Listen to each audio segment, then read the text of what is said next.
So hello guys, Alicia nyo, nagbabalik ulit para sa ating panibagong video. So mga minamahal, eto na po, nakita ko na ang dahilan. Siguro ito na, mga minamahal, ang pinakadahilan ni Vice President Sara Duterte kung kaya't lagi niyang sinisiraan, lagi niyang pinipitik, lagi niyang pinapatamaan itong administrasyon. Itong si PBBM, kahit maganda man yung ginagawa ng ating Pangulo, di ba, lagi niyang tinitirada. I think, ito na mga minamahal, ang totoong rason. Ipapakita ko sa inyo. Tingnan nyo, nakikita niyo yung balitang yan? Ano yung nakalagay dyan? Sara for President? Question mark. Bibi Sara inalis ang OVP seal sa kampanya. Biro niya, palitan daw ng Office of the President seal. So, ibig sabihin, atat na atat. Mga minamahal, itong si VP Sara Duterte na maging presidente, hindi ka pa nga nakikita namin nagtatrabaho ng maayos, gusto mo na agad mangarap maging presidente? Kung hindi ka ba naman hibang? Di ba, imagine nyo na lang mga minamahal, hindi ka na nga maaasahan sa Department of Education bilang secretary, tapos naghangad ka pa na maging presidente? Ang dami mo na nga ginawang katarantaduhan, hindi pa ba sapat yun? Tapos naghangad ka pa sa mataas na posisyon, nung mga panahon na binabagyo kami. Nasaan ang ating vice presidente? Nandoon sa ibang bansa, nanonood ng concert ni Taylor Swift. Imagine nyo na lang yan, mga minamahal, Grabe. So parang sa akin, okay, matik na. Siguro I think ito na yung totoong dahilan kung bakit itong si VP Sara Duterte, laging tinitira itong si PBBM at gusto niya na wag iboto yung kandidato ng alyansa. Siguro sobrang bitter ni VP Sara, no? Pansinin ninyo, mga minamahal, sobrang bitter, sobrang ampalaya, malala. Grabe ng crab mentality to. VP Sara, kaya nga tama yung sinabi ni Atty. Claire, literal na anay ka ng gobyerno. Huwag ka sanang maging anay ng pamahalaan. Kaso yun yung mukhang pinoportray mo Anay ka, papansin ka, bitter ka, lahat-lahat na. Alright. Basahin natin to, mga minamahal. Tila ikinatuwa ng mga tao sa campaign caucus ni Manila Mayor Bet Isko Moreno Dumagoso ang biro ni Vice President Sara Duterte. By the way, si Isko Moreno, mga minamahal, mayroong hinaharap din na issue. Alam niyo yung issue, mga minamahal, ni Isko Moreno? Yung pinapatawag siya ng COMELEC sa di umano'y vote buying. Nakikita ninyo to, mga minamahal? Talagang magkakaugali, no? Yan, yung balita. Sabi dyan, kinumpirma ni COMELEC Committee on Contra Bigay na mag-issue ng show cause order laban sa siyam na lokal na kandidato dahil sa vote buying. Kabilang dito sina Manila Mayoral candidate Isko Moreno at Sam Versosa. So ano pa nga bang aasahan natin dyan kay Vice President Sara Duterte? Diba? Magkakaugali talaga yung mga yan. Nakaka-stress. Basahin pa natin to. Dumalo si Duterte sa campaign ni Dumagoso at slate nito sa Tondo sa Maynila nitong Huwebes, April 24. Bago ikampanya ang senatorial slate ng kanyang ama na si dating Pangulong Rodrigo Duterte sa ilalim ng PDP laban, tinanggal muna ni Vice Presidente ang seal ng Office of the President or OVP sa kaharap ng lectern niya habang nagsasalita at saka nagpabiro na palitan daw ng Office of the President. Imagine nyo, naghahangad pa ng mataas na posisyon. Vice-presidente pa nga lang, hindi na magawa yung kanyang trabaho ng maayos. Well, I think, kaya gusto niyang maging presidente, gusto lang niyang gumante.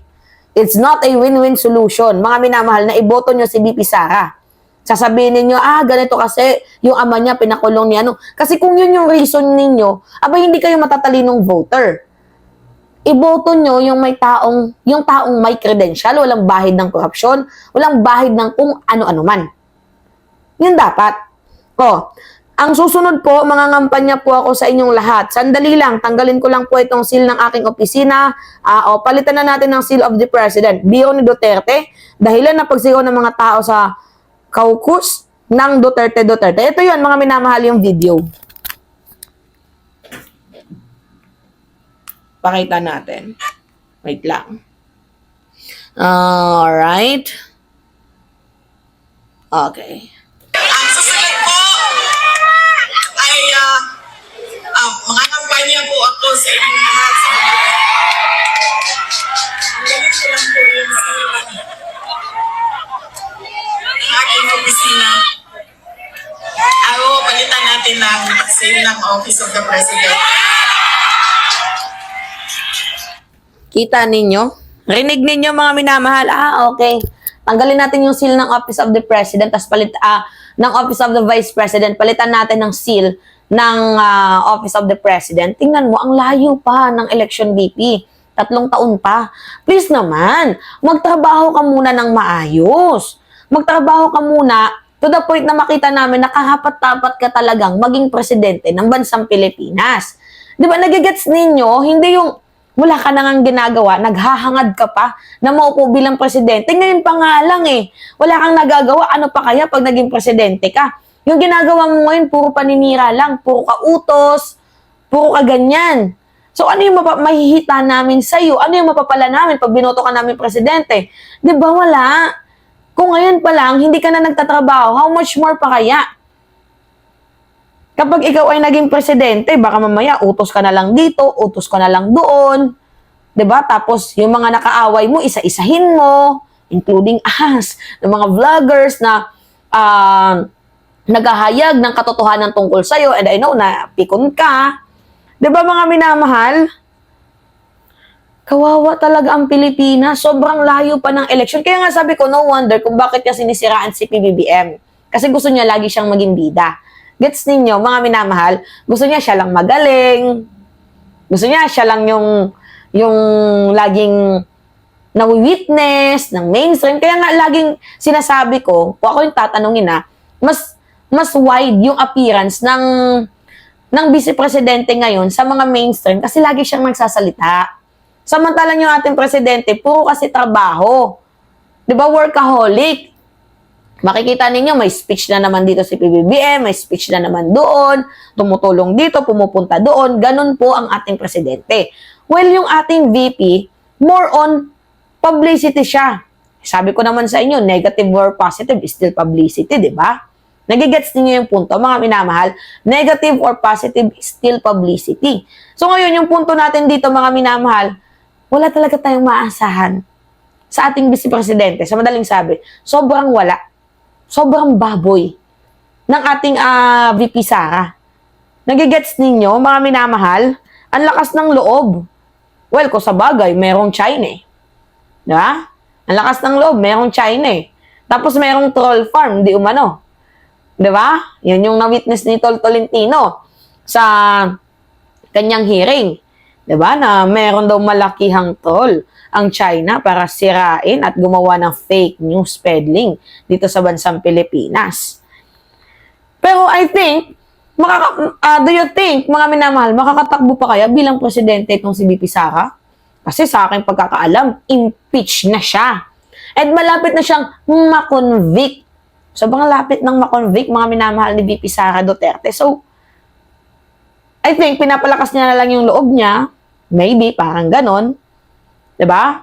Pero sa aking napapansin, malabo na makatakbong presidente yan kasi impeach na siya Ang iniintay na lang natin makonvict itong si VP Sara Duterte. Kaya nga nangangatog Pag usapang impeachment, umiiwas sa issue. Pag usapang confidential funds, umiiwas sa issue. 'Di ba? Yung Tingog Party List, tinitira niya. Si Judas Sidre, si Martin Romualdez. Ba't ko sila sasagutin sa confidential funds? Sagutin mo na lang, saan mo dinala ang confidential funds, bakit naubos within 11 days? Diba ganun sana mga minamahal Kaso wala talaga tayong maasahan dyan kay VP Sara Duterte. Ang dami lang hanash. It's either may impeach or magkakaroon ng warrant of arrest yung si VP Sara Duterte. Yan lang yung akin nakikita. Masyadong kasi sa kapangyarihan ng ating VP wala talaga tayong mahihita or maaasahan dyan. Kaya sa mga butante, kung sakali man na hindi ma-impeach itong si VP Sara Duterte, please lang, think twice, thrice, or 100 times bago nyo i-shade yung name niya. Kasi alam natin na nagmamadali na siya, gusto niya nang makatakbo bilang presidente. Kasi gusto niya ng mantisa. Titirisin niya yung mga tumitira sa kanya. Diba? Piko na yan eh. Iisa-isahin niya yan. Papakulong niya yan. Alam na natin yan. Naamoy na natin yan. Kaya bago niyo iboto, kung sakali mang makatakbo pa yan, pag-isipan niyo muna kung para sa bayan ba yung kanyang pagtakbo or para lamang sa kanyang personal na interest. Yun lang mga minamahal. Anyway, it's me again, Alicia nyo. Nagbabalik ulit para sa ating panibagong video. Maraming salamat at ingat mga kababayan.